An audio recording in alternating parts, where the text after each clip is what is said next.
नमस्कार। मैं हूं विश्वनाथ मिश्र। उमेश पाल अपहरण कांड में गुजरात से लाए जा रहे माफिया अतीक अहमद पर बहुत विवाद चल रहा था। अतीक अहमद को एसटीएफ सुरक्षित प्रयागराज जेल लाकर पहुंचा चुकी है, जहां उसकी पेशी मंगलवार को एमपी एमएलए कोर्ट में होगी। दरअसल गुजरात की साबरमती जेल से लाए जा रहे माफिया अतीक अहमद को लेकर 2 दिन से भरपूर विवाद चल रहा है। गाड़ी पलट जाएगी, रास्ते में उसकी हत्या हो जाएगी, इस तरह की चिंता करने वाली एक बहुत बड़ी नेताओं की फेहरिस्त इस समय सोशल मीडिया और न्यूज़ चैनल्स पर तैयार खड़ी है। बहुत चिंता हो रही है कि 100 से ज़्यादा मुकदमों में वांछित आरोपी माफिया अतीक को कहीं पुलिस मार न दे, इस बात की चिंता है। ठीक है, कानून का राज होना चाहिए और कानून को अपना काम करना चाहिए, ये चिंता जायज़ है। किंतु अफसोस यह है कि इसमें चिंता जायज़ करने वाले वे सभी दल हैं जो उसके 3 दशक की आपराधिक पृष्ठभूमि को जिन्होंने फलने फूलने का अवसर प्रदान किया, जिन्होंने उसको एमपी बनाया, एमएलए बनाया, जिन्होंने उसको इतनी सामर्थ्य दी कि वो आम जनता का खून पीकर अपने आप को माफिया के रूप में स्थापित कर सके। ये वो दल थे जिन्होंने स्वयं को मुसलमानों का प्रतिनिधित्व करने वाला या उनका हितैषी बताने के लिए उस माफिया को पुष्पित पल्लवित किया, उसका समर्थन किया। अगर आज मुख्तार अंसारी और अतीक अहमद माफिया के रूप में स्थापित हैं तो इसमें अगर कोई योगदान है तो केवल और केवल उत्तर प्रदेश के राजनीतिक दलों का है।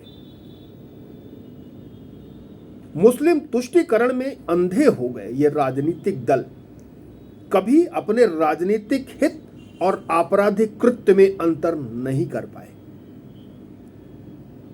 कभी भी उन्होंने इनके खिलाफ मुकदमे नहीं चलने दिए। आज अतीक अहमद के ऊपर निजी उसके नाम पर 100 से अधिक मुकदमे दर्ज हैं, लेकिन चाहे वो कांग्रेस, क्षमा कीजिएगा, चाहे वो बहुजन समाज पार्टी का कार्यकाल रहा हो, समाजवादी पार्टी का कार्यकाल रहा हो, कभी भी मुकदमों को हाई स्पीड पर या यूं कहें कि सामान्य गति पर भी चलने नहीं दिया गया। जब इस अपराधी ने अपने मुकदमे के गवाहों को डराया, धमकाया, उनको अगवा किया, तो कभी भी शासन सत्ता में बैठे लोगों ने उसका विरोध नहीं किया। आज जो मंगलवार को प्रयागराज में जिस मुकदमे की सुनवाई होनी है एमपी एमएलए कोर्ट में, उसकी चर्चा करिए। वो चर्चा है तो केवल उमेश पाल के अपहरण की है। उमेश पाल इसकी एक छोटी सी वानगी दे देते हैं। 2005 में राजू पाल अतीक अहमद द्वारा खाली हुई सीट पर चुनाव लड़ता है और जीत जाता है। 2006 में राजू पाल का मर्डर हो जाता है। राजू पाल मर्डर केस में जो गवाह है उसको डराने धमकाने का मुकदमा है ये। उमेश पाल मामले में गवाह था, उसको डराने धमकाने के लिए इन्होंने उसका अपहरण किया, उसको मजबूर किया और उसे गवाही देने से रोका। बाद में 2007 में उमेश पाल ने अपना बयान दर्ज कराया, फिर उसके बाद भी उस पर दबाव पड़ता रहा, लेकिन आज 17 साल हो गए।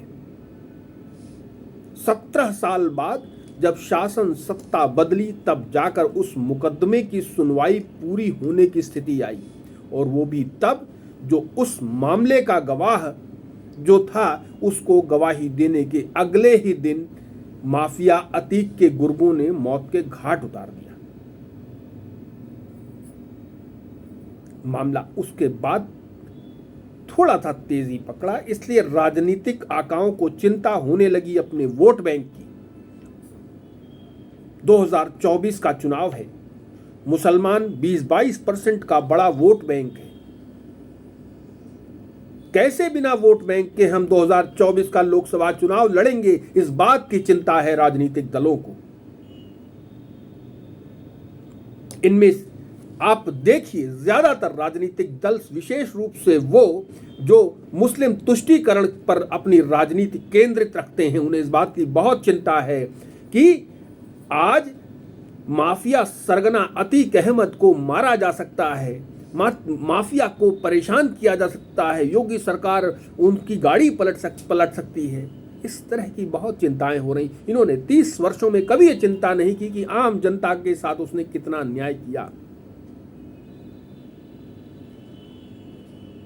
समाजवादी पार्टी के तो एक नेता ने इस बात को लेकर बहुत चिंता जताई कि समाजवादी पार्टी तो सदैव से अपराधियों के विरुद्ध काम करती रही है, किंतु वे इस बात का जवाब नहीं दे पाए कि राजू पाल का जो मर्डर हुआ था वो कब हुआ था। उस समय यही अतीक अहमद समाजवादी पार्टी का सांसद था और समाजवादी पार्टी के टिकट पर बैठा लड़ा हुआ जो अशरफ था, अशरफ हार गया, इसीलिए राजू पाल जीता था, उसकी हत्या कर दी गई।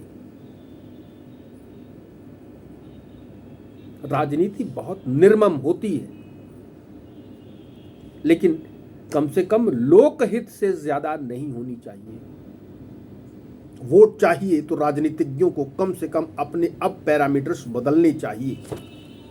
हम आशा करें कि अतीक अहमद की कल एमपी एमएलए कोर्ट में पेशी होगी।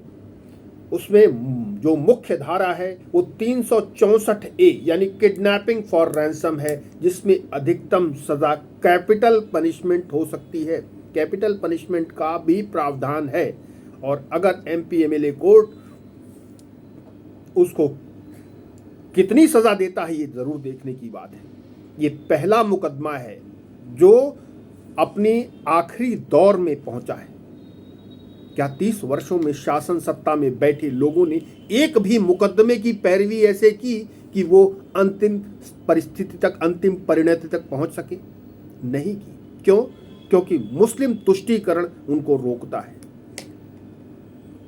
क्या माफिया पर कार्रवाई नहीं होनी चाहिए क्योंकि वो वोट बैंक का कारक है? मुझे लगता है इस बारे में योगी जी की प्रशंसा की जानी चाहिए। किसी कारण से कम आतंकियों पर और इन अपराधियों पर कार्रवाई तो हो रही है। आइए देखते हैं कि इन माफिया पर कानूनी चोट का यह शिकंजा कितनी तेजी से चलता है।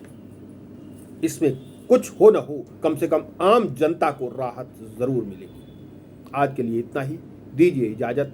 यदि आपको ये चर्चा पसंद आई हो तो कृपया लाइक का बटन दबा दें। आपने इस चैनल को सब्सक्राइब नहीं किया हो तो कृपया सब्सक्राइब कर दें और अपने कमेंट्स हमें कमेंट बॉक्स में ज़रूर लिखें। आज के लिए इतना ही, दीजिए इजाजत। नमस्कार।